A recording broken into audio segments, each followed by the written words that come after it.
Hello everyone, I welcome you all to my channel which is teachers campus, जहाँ पर मैं DElEd, BEd, CTET, English और SST के concepts discuss करती हूँ। तो ये वीडियो एनआईओएस से रिलेटेड रहने वाला है। जो भी स्टूडेंट्स डीएलएड कर रहे हैं एनआईओएस से या फिर किसी भी और यूनिवर्सिटी से, उनके लिए भी ये वीडियो हेल्पफुल रहेगा, क्योंकि इसमें मैं डीएलएड के नोट्स जो कि एनआईओएस से रिलेटेड है वो डिस्कस करूँगी। जितने भी उसमें कोर्सेज दिए गए हैं वो सब वन बाय वन हम लोग डिस्कस करेंगे। So let's get started with the topic. So NIOS के जो नोट्स हैं ऑनलाइन, वहाँ पर कोर्सेज जो हैं वो दिए गए हैं, कुछ कोर्सेज एंड उसके अंडर कुछ ब्लॉक्स हैं एंड ब्लॉक्स के अंडर कुछ यूनिट्स हैं। तो हम फर्स्ट ब्लॉक ले रहे हैं, कोर्स नंबर 501, जो कि फर्स्ट ब्लॉक है एलिमेंट्री एजुकेशन इन इंडिया। सो उसका जो यूनिट 1 है वो इंडियन एजुकेशन सिस्टम हम पढ़ने वाले हैं इस वीडियो में।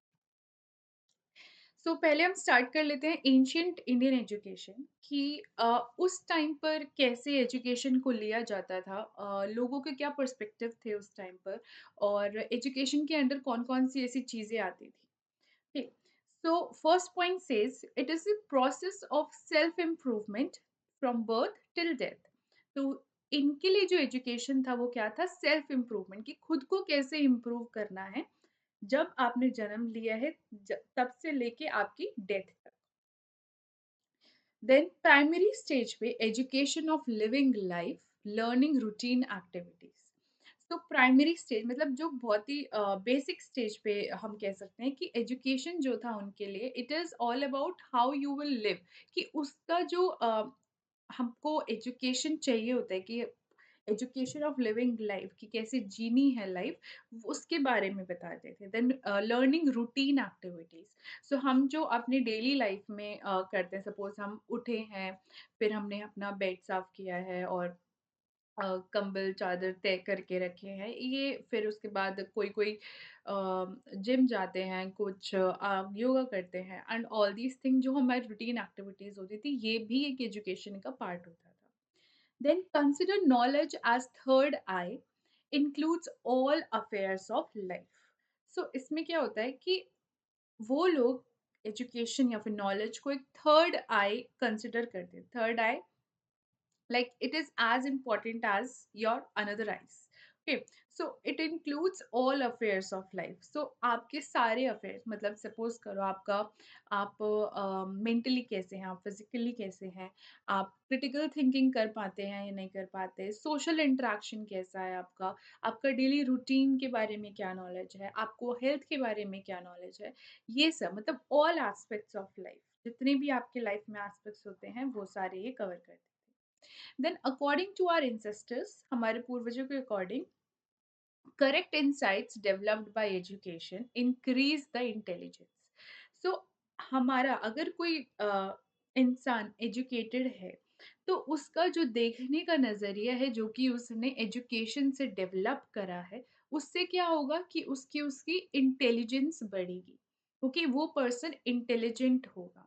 क्योंकि ऑब्वियस है, आप अगर कुछ चीज़ें जान रहे हो, आप एजुकेटेड हो और आपको चीज़ें कुछ पता लगती है, आपके अंदर वो जिज्ञासा रहती है, वो क्यूरियोसिटी रहती है कि मुझे ये चीज़ जाननी है, वो कि कैसे हो रही है, क्यों हो रही है एंड ऑल दीज़ थिंग। तो आपसे आपका उससे क्या बढ़ेगा? इंटेलिजेंस। और अगर इंटेलिजेंस बढ़ेगा तो ये फिर उससे क्या होगा कि आपका ऑल राउंड प्रोग्रेस होगा, प्रॉस्पेरिटी आएगी, फ्रीडम मिलेगी मिज़रीज़ ऑफ लाइफ से। मिज़रीज़ मतलब प्रॉब्लम्स, सैडनेस। ओके, ये पॉइंट हम एक एग्जांपल से समझ लेते हैं। जैसे एक पर्सन है जो हमेशा सोचता है कि उसकी लाइफ में इतनी प्रॉब्लम्स क्यों हैं, लाइक व्हाई मी। जैसे हम भी, हमसे हमें से भी हम अपने आप से क्वेश्चन पूछ लेते हैं कि हमेशा मेरे साथ ही क्यों होता है, ये सब ऐसा क्यों है। एंड देन समहाउ लाइक कुछ लोग ऐसे बोल देते हैं सिर्फ समझाने के लिए कि स्ट्रॉन्ग बंदे के साथ ही ऐसा होता है, बट ऐसा नहीं है। You are thinking in a different way. Then person B है, वो ये सोचता है कि भई अगर इसकी भी, सी, पर्सन तो दोनों हैं, इंसान दोनों हैं, ह्यूमन दोनों हैं, लेकिन दोनों की लाइफ में ही सैडनेस है। लेकिन ये सैडनेस को देख रहा है कि मैं ही क्यों हमेशा, और ये सैडनेस को ऐसे देख रहा है कि उस चीज़ को वो एक्सेप्ट कर रहा है कि अगर अभी सैडनेस है तो बाद में खुशियाँ भी आएँगी। वो एक्सेप्ट कर पा रहा है, उसको ये पता है कि अगर सैडनेस है, तो हैप्पीनेस भी है। ओके, सो वो उस सिचुएशन को अडैप्ट कर रहा है, उस सिचुएशन में अडैप्ट हो रहा है कि वो उस चीज़ को एक्सेप्ट कर पा रहा है कि ओके, इट्स फाइन। ये एक हम कह सकते हैं कि पार्ट है लाइफ का, वो पर्सन भी ऐसे सोचेगा। एंड ऑब्वियसली इन दोनों में से कौन एजुकेटेड होगा, पर्सन ए या फिर पर्सन बी? ऑब्वियसली, क्योंकि उसको पता है कि उसको एक्सेप्ट करना है उस चीज को, और ये चीज होती ही आ रही है। सपोज अगर हम किसी की डेथ भी ले लेते हैं, सो पर्सन ए का मेंटालिटी क्या रहेगा कि अरे वो तो ऐसे चला गया, वैसे चला गया, देन ये जो है वो डिप्रेशन में भी जा सकता है। ओके, अब नाउ दुःख तो दो, अब इसका पर्सन बी का भी कोई लाइक रिलेटिव हो गया, फिर कोई भी जिससे वो बहुत क्लोज हो, उसका डेथ हो जाता है, तो दुःख तो दोनों को बराबर है। लेकिन इसको पर्सन ए का जो इंसाइट है, वो देखने का नजरिया है, वो ये है कि भाई अब मैं अपने आप को उस चीज से उभर नहीं पा रहा हूँ। एंड पर्सन बी कहता है कि मुझे उभरना पड़ेगा, क्योंकि this is not the end of life. तो वो क्या बोल रहे हैं कि अगर तुम्हारा बर्थ हुआ है तो डेथ तो होगा ही। ओके, नाउ फर्स्ट थिंग ये सोचेगा, देन सोचेगा कि ये भी चीज टल जाएगी, सैडनेस तो इसको भी है, रो तो ये भी रहा है। ओके, सो एजुकेशन ये कर देता है आपको कि आप उस सिचुएशन को समझने लगते हो, अपने आप को संभालते हो, और आपके जितने भी चीजें हो रही हैं आसपास, उन चीजों को बहुत ही इंटेलिजेंटली आप उसको प्रोसेस करते हो। Okay, I hope this one is clear. So अब हम मीनिंग देख लेते हैं कि उस टाइम पे क्या मीनिंग था एजुकेशन का उनके according. So first one is कि इट इज एजुकेशन जो है वो रूट है ऑल ह्यूमन हैप्पीनेस का, वो जड़ है ह्यूमन हैप्पीनेस की। अगर आप एजुकेटेड हो तो आप हैप्पी हो सकते हैं, या फिर आप हैप्पी हो। कैसे? ऐसा नहीं है कि जो एजुकेटेड पर्सन है उसकी लाइफ में सैडनेस ही नहीं आती है। ओके, वो भी एक इंसान है, आएगी ही आएगी, उसकी लाइफ में मिजरीज आएगी, ट्रबल्स आएंगे, जैसे कि बाकी एक नॉर्मल या फिर हम कह सकते हैं अनएजुकेटेड पर्सन में के अंदर आती है। तो वो उस चीज को कैसे टैकल कर रहा है, वो एक चीज बताती है कि पर्सन एक एजुकेटेड पर्सन है। क्लियर? देन एजुकेशन और knowledge is that which liberates you. So education या फिर नॉलेज एक ऐसी चीज है जो आपको लिबरेट करती है। लिबरेट मतलब आजादी देती है। जैसे एग्जाम्पल लेते हैं, जैसे इंडिया में बहुत ज्यादा अंधविश्वास है, बहुत ज्यादा सुपरस्टिशन है। ओके, तो ये सुपरस्टिशन के चलते क्या होता है कि सपोज करो अगर मैं एक एस्ट्रोलॉजी ऐप का एग्जाम्पल लूं, तो आपने देखा होगा कि काफी लोग एस्ट्रोलॉजी ऐप्स इतने ज्यादा डाउनलोड कर रहे हैं। अगर आप प्ले स्टोर पे जाके देखोगे तो एस्ट्रोलॉजी का जो नंबर आया हुआ है वो सबसे सबसे ज्यादा तो नहीं, लेकिन बहुत ही लाइक मिलियन और लैक्स में है। सो ये सुपरस्टिशन ही तो है, बिकॉज वो आपको बताएंगे कि आप ये रेमेडी करोगे तो आपको इस सैडनेस से छुटकारा मिल जाएगा, कि आप किसी भी प्लैनेट की पूजा करोगे या उसको डेली पानी डालोगे या धूप डालोगे या व्हाटएवर, उससे आपका ये चीज सही हो जाता है। But this is not the correct thing. आप अगर जो एजुकेटेड पर्सन होगा वो यही सोचेगा कि हाउ, ऐसे कैसे है कि मैं उसको पानी डालूँगा, सूरज को पानी दूँगा तो फिर वो ऐसे करेगा। But it doesn't make any sense to an educated person. Okay, then हम सुपरस्टिशन के example, then we have another example of caste, religion जो है, और क्या कहते हैं हम caste. Then we have another example of caste. Caste का एग्जाम्पल ले लेते हैं, देन हम रिलीजन का एग्जाम्पल ले लेते हैं, देन हम जेंडर बायसनेस जो है वो उसका एग्जाम्पल ले लेते हैं, देन रेस का एग्जाम्पल ले लेते हैं। तो कास्ट जैसे कि हमको पता है हम सब बटे हुए हैं, या फिर ये कह सकते हैं कि लोगों ने बांट दिया है। ठीक है, तो अगर आप एजुकेटेड है तो आप इनमें से किसको भी किसी भी चीज को नहीं मानेंगे, आप ये सोचेंगे कि आप एक ह्यूमन बीइंग है। Okay, and being a like human, तो आपको लगेगा कि सब बराबर है, किसी में कोई भेदभाव है नहीं। ओके, देन जेंडर बायसनेस जो होती है कि लड़की ये कर सकती है, लड़का ये नहीं कर सकता, लड़का कमाएगा, लड़की घर पे बैठेगी, ये सारी जो मिसकॉन्सेप्शंस हैं। ओके, तो इन सब सोच से आप लिबरेट हो जाते हो। इन सब चीज़ों पे सपोज़ ये चीज़ें अगर इधर है तो आप इससे अगर आप लिबरेशन ले रहे हैं एजुकेशन की तो आप यहाँ पे पहुँच जाओगे। Okay, so this is what education did to you. Okay, race क्या जैसे कि आप लाइक काले-गोरे का फ़र्क करते हैं कि किसका क्या रंग है।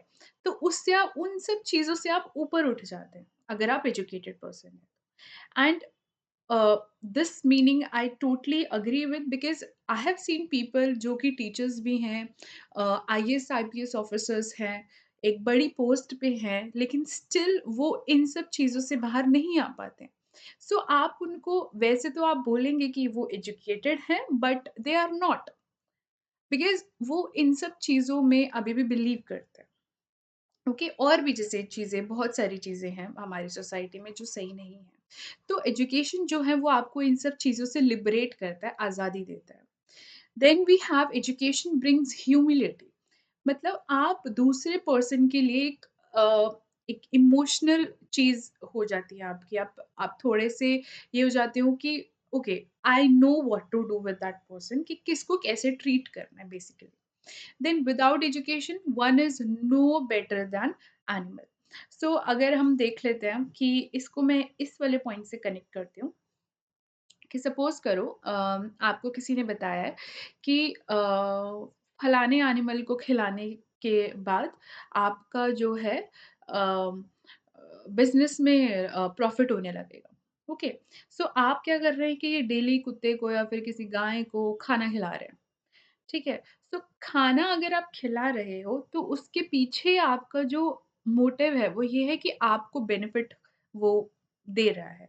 अगर वो बेनिफिट नहीं दे रहा है और अगर फिर भी आप खिला रहे हो, तो आप एजुकेटेड पर्सन हो।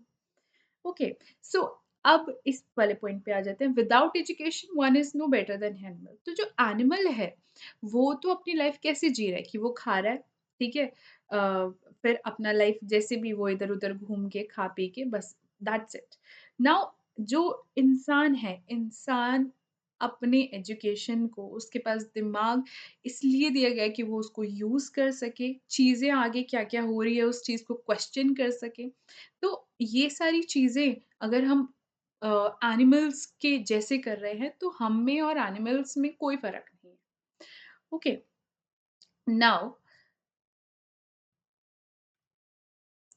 Education used to start with, मतलब कि उस टाइम पे एजुकेशन स्टार्ट कहाँ से करी जाती थी, तो ये उपन्यास संस्कार है जिससे एजुकेशन स्टार्ट करी जाती थी। Both boys and girls were entitled for education, मतलब दोनों बॉय को भी और गर्ल को भी एजुकेशन दी जाती थी। तो गर्ल्स जो एजुकेटेड हुई उस टाइम पे, वो गार्गी, ऐत्री, कौशल्या, तारा, द्रौपदी और भी बहुत सारी लेडीज़ रही हैं। तो ये एक ऐसे स्कॉलर्स रहे हैं जिन्होंने क्वेश्चन किया है हर चीज़ को।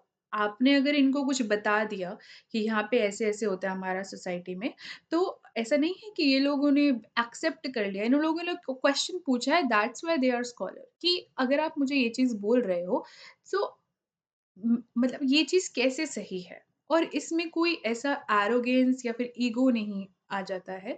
इसमें सिर्फ़ ये होता है कि एजुकेटेड पर्सन को हमेशा जानने की उत्सुकता रहती है, वो जिज्ञासुक रहता है, वो क्यूरियोसिटी रहती है उसको।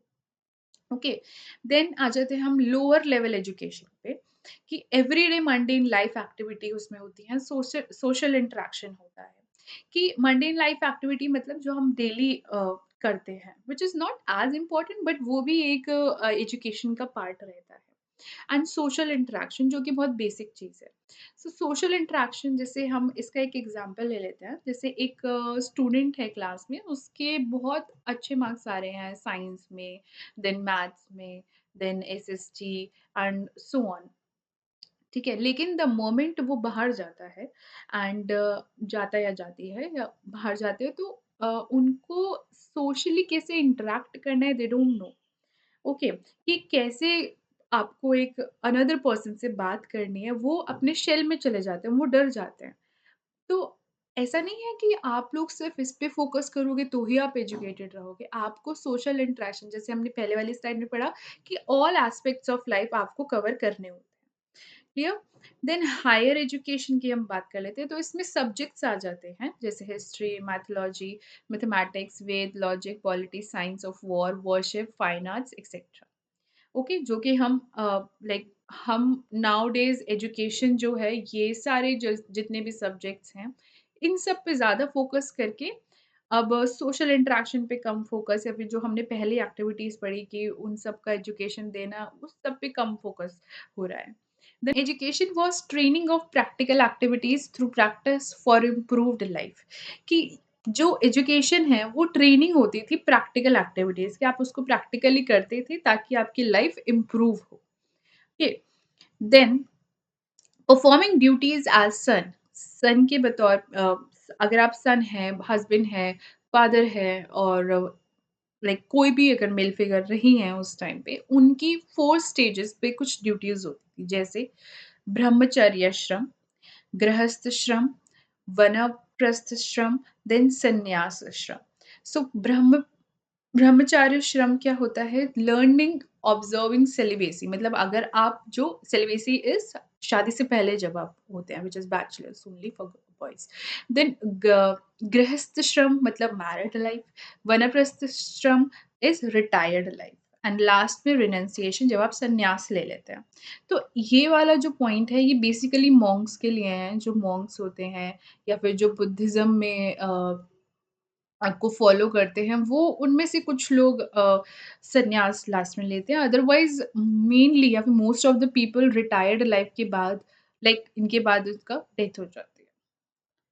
ओके, सो आगे हम नेक्स्ट वीडियो में पढ़ेंगे कि कैसे स्टूडेंट्स को पढ़ाया जाता था या फिर उनकी कैसे ग्रूमिंग करी जाती थी in the aspect of education. So see you in next video. Thank you for watching the video.